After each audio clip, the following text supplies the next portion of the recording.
Good morning, everyone. Good morning. First and foremost, I want to thank you for the opportunity for us to be here today and share the Pan Rustica story. Penny, thank you for that wonderful introduction. I don't think I have too much more to say now.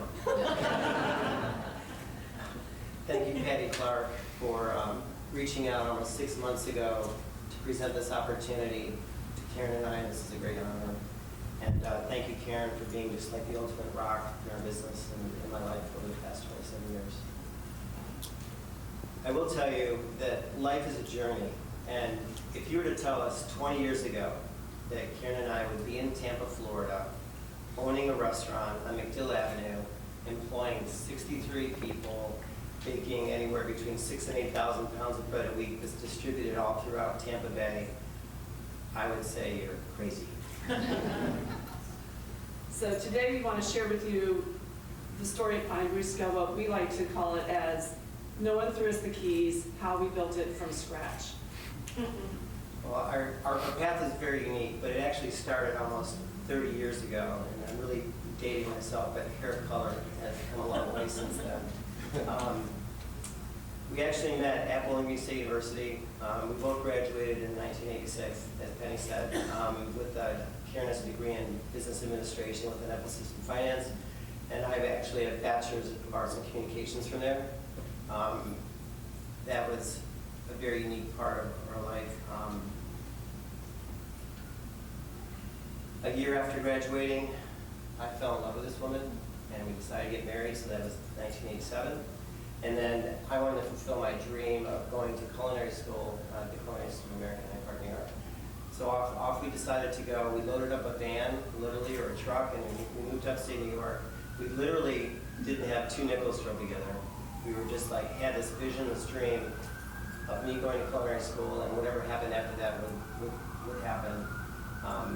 And while at culinary school, Karyn was actually working at a really cool high-end retail store called G Fox, Poughkeepsie Galleria. So it was her job that kind of kept our residents afloat and allowed me to study full-time and do what I needed to do. She very quickly received a promotion, and then we moved to Hartford, Connecticut, where she worked in the buying office there for G Fox. And then I worked with this really cool restaurant group in Hartford. The gentleman by the name of Rich Rosenthal, he started this restaurant group called Max's Restaurant Group. And I actually started with him when he had his first location at a restaurant called Max on Main. And then in my time there, actually just two years, he started 3 other restaurants. And he has actually been a great inspiration for me to date. Karyn's job then presented an opportunity to move to Boston in the buying office for finance. Yes, it was actually when we were in Boston that it was a very pivotal point in our careers, because living in a city like that offered so many experiences and opportunities that we just kind of embraced everything that we could. And we were still very young then, so you kind of just try to absorb as much as you can. And I then actually changed jobs and started working at Talbot's in their retail buying office. And that was like actually a really cool experience for me, because I was running like a mini business within a large organization. So it allowed me to touch upon all the different facets of what it takes to make a business run efficiently, profitably, how you had to plan every year to make sure that you're looking forward, figuring out what you need to do to make the results that you're going to have, and then analyzing what happened to make sure it worked towards your plan, or where do you need to change going forward. So it was really a very awesome experience for us him to keep expanding his culinary degree and me getting this business experience. And it was kind of around then that I started kind of thinking maybe this would be kind of fun for me to do something on my own someday. So I really had the good part of the stick here, because Karyn was working hard at Talbot's, and I was able to score this really great job in the north end of Boston. There's a restaurant there called Terra Mia, which in Italian means my earth. And the owner of this restaurant, his name is Chef Mario Nocera. And his philosophy on food completely changed my life, because I was a little cocky at that point, because I thought that I'd worked with some really good chefs and I knew really what I was doing. But to watch Mario like in the kitchen, it totally changed my perspective on food. And just to give you a visual image, if you were to picture Pavarotti, and then Pavarotti behind the stove making a porcini mushroom risotto, He was able to just bring it all together, and it changed my whole vision of what food should be and could be, because he injected one key ingredient, and it's love. Everything this man put up was just like the best it could possibly be. Sometimes to the point where I'd have to give him a handkerchief. You'd have to cry. But that was also a changing point for me, because I remember working in the kitchen one day, and I saw this bread delivery driver coming through the front door. And mind you, there were barely like 30 seats in this little restaurant right on Parmenter Street. And the bread came in, it went down on the sideboard, and I looked at the invoice, and I just started inspecting the product, because that was going to be the table bread for dinner service that night. And I was so blown away by the quality of this bread, the integrity of it, that I literally took the invoice, and I called the number of the invoice, and I said, hey, my name is Kevin. I work at Terramia. Your product is so awesome. I have 2 days off a week. I have Tuesday and Wednesday. I want to work at your bakery just to learn. And lucky enough, they were like saying that they did have some opportunity for someone like me who really wouldn't want to make very much money. I was really basically for free labor. So I remember it was on the 7th floor of a warehouse in Charlestown, and I would bake all night, and I'd watch the sun come up over the Boston Harbor.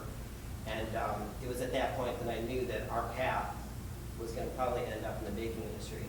So I very quickly went to the National Baking Center, learned more nuances about bread, and then very quickly worked at another bakery called Clear Flour in Boston, just off of Comm Ave. So I was literally like going to work, planning, taking these little notes, because I knew that all this information that I was going to be gathering from all these different jobs that I had would ultimately create the vision of where Karyn and I are today. So that's actually really where our entrepreneurial vision really started to kick in. We thought, you know what, maybe we can make a go of this ourselves, try to do our own business.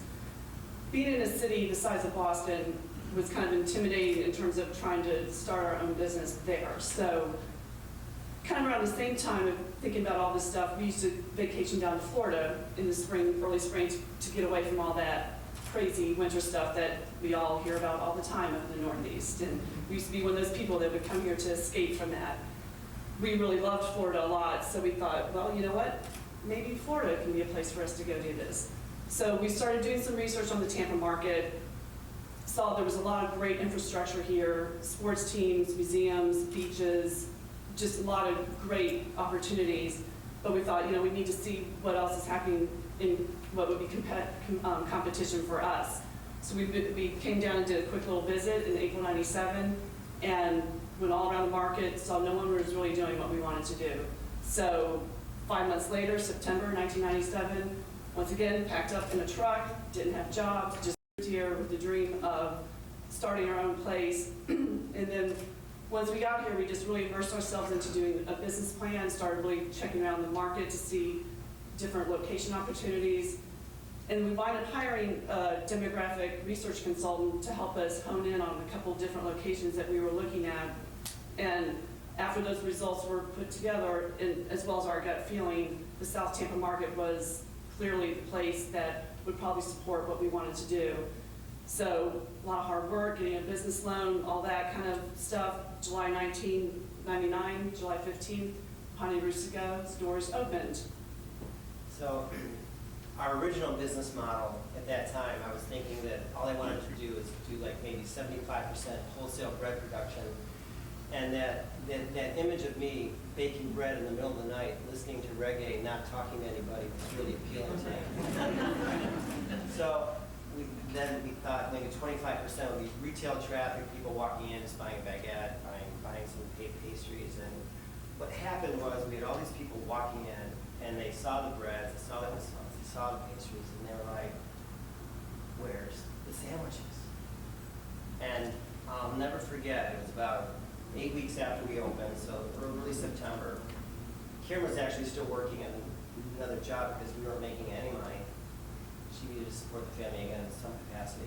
But I remember that one night, we bought this like 4 by 6 foot blackboard, and I knelt down and I wrote like 5 basic sandwiches. There was beef, turkey, mortadella, arugula, just simple stuff.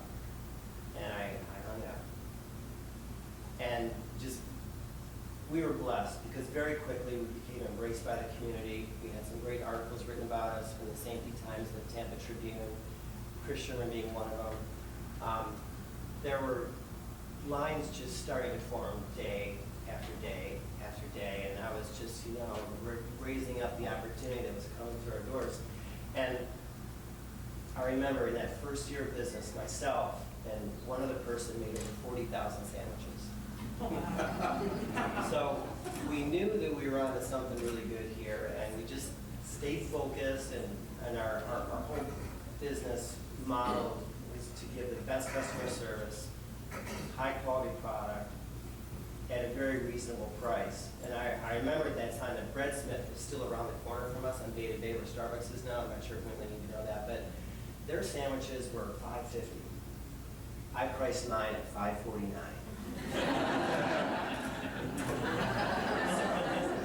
So the rest is pretty much history with that. We expanded again in 2004. We had an opportunity to move south of that current location, which is right next to Beef Brady's. We're in the Homestead Village Shopping Center where we are now. We had no idea how we were going to get the money to do that, but there were some guardian angels making their way for us, and everything's going to be all right. Don't worry, the reggae thing coming back again. So the next thing you know, we built that kitchen out with a beautiful production area, and now we are employing the 63 people, and we're there every day. It's a labor of love, and we just try to keep it moving forward. But I will tell you, like, this restaurant business is not for everybody. I think you have to have a genetic capability in order to do it every day, because for us, it's like when 8 o'clock happens in the morning, it's show business, it's cinema. You have to be ready to go no matter what, because the customer who's standing in line, they don't care if the pastry chef didn't show up, or the AC is not working, or there's no soap feeding in the dish machine, or the labor attorney's on the line because you're getting sued for one thing or another. I mean, it's just like all these things that are in the background, we have to show up and we have to smile and not let you, the customer, know about that. And I think our key philosophy has always been just to take care of the customer and not let them know all the drama and what's going on behind it. So with that, we want to share with you some of our philosophies on what we think it takes to kind of keep this machine going every day. And, starting out, what we did is, actually one person said this to us shortly before we opened our business: plan for success, worry about failure later. So you do have to every day just kind of get in there and just do your best, sometimes stretch yourself beyond your limits of what you think you can do. And, most of the time it will work if you really have a plan and vision. However, even the best well-laid plans sometimes have to deviate. Like Kevin said, we never thought we'd be doing a lot of what we do today. I mean, we have a bar, we have private event rooms, we do off-premise catering. It's just really kind of mind-blowing, but we've ebbed and flowed with our business as our customers have, as the customer demands have kind of fed to us what we're looking for, and if it makes sense and works for us, that's what we're going to do to try to keep the customers coming in and happy. And we just think that some of our little phrases that we say a lot of days, details make a difference, from the smallest things to the biggest. One of Kevin's biggest ones is you're only as good as your last meal served. You've got to treat every customer as if they're the first and the last customer. Every plate that we send out has to be the best. Our smiles have to be there helping the customer feel comfortable. We know a lot of our customers' names. They tell us stories about their family. You've seen generations of families, from grandparents to little grandbabies. It's been a very cool experience for us to be part of the community like that. And I guess a few of the lessons that we've learned along the way is that you have to work on your business and not in it. That's what hiring good employees are for, and that's something that has allowed us to maintain a balance in our life and work. Because there were times early on in our opening in the old location where we were there 6.5 days a week. I was washing dishes at the end of every day. Karen was actually driving the delivery truck, 8 months pregnant with my first daughter. So all these were like goals that we set for ourselves to overcome by hiring good staff to execute our rehab. And the last one that I think is super important for lessons learned is that you really never know who your customer is. So you have to treat every customer with enthusiasm and positive feedback. I mean, I know for a fact that there are billionaires that come in my place and eat. I've seen it, but I treat those folks the same way as the guy who works at the Gillette automotive parts store down the street on Hill. It's just like everyone is welcome, and I think that's one of the key things that allows us to be successful. So that's the Pan Rustica story.